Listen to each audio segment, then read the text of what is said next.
So this tablet right here, this is the Nintendo Switch. It's Nintendo's latest console. It's their handheld console hybrid device, and it fulfills a childhood dream of mine that allows me to play games wherever I want. The same game that I'm playing at home on my TV, I can now play on the go. And it has a lot of issues, mainly related to the amount of games available for it right now, but it's also really, really incredible in a variety of ways.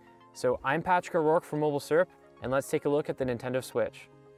As you can probably guess from that short clip, you can play the Switch literally anywhere, even from the back of a car. For someone like myself who's almost always on the go, this is a dream come true. The same game that I start playing at home on my television can be brought with me on my lengthy commute to work, and I find that awesome. The system's build quality is impressive, especially when you consider that it's a Nintendo product, and the Switch's Joy-Con controllers, which actually feel higher quality than I initially thought they were, slide on and off the console with the simple press of a button. Attaching them to the Joy-Con grip is just as simple, though the gamepad unfortunately isn't very comfortable.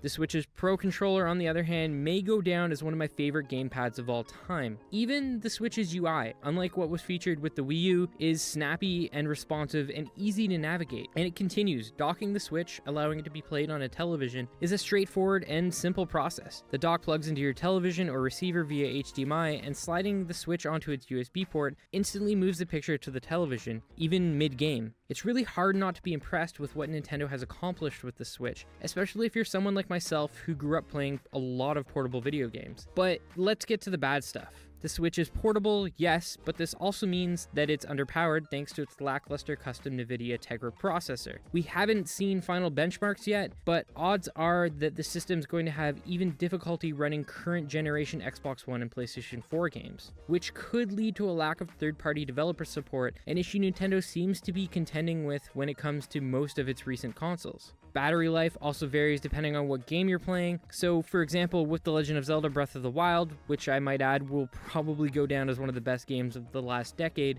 battery measured in at just 3 hours. With 1-2-Switch, the only other game that I've tried for the console, battery life was a little longer, coming in at about 5 hours or so. But that brings me to the system's other issue. There are just very few games available for it at launch, with Zelda really being the only notable title worth playing. There are also other questions that still remain unanswered about the Switch, including how online play will work and if eShop purchases from the Wii and Wii U will ever be able to be transferred to the console. Still, I find the Switch incredibly exciting. Being able to play a console-level experience anywhere I want is compelling and interesting. With the Switch, what Nintendo is essentially selling is a promise. According to the company, great games are coming, including Super Mario Odyssey and Splatoon 2, but third-party support still remains a big question for the console.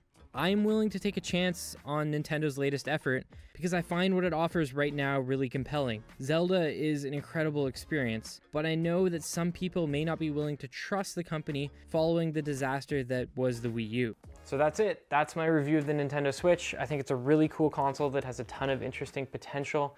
This console handheld hybrid thing is something we've never seen before, and for me personally, it's kind of a dream come true.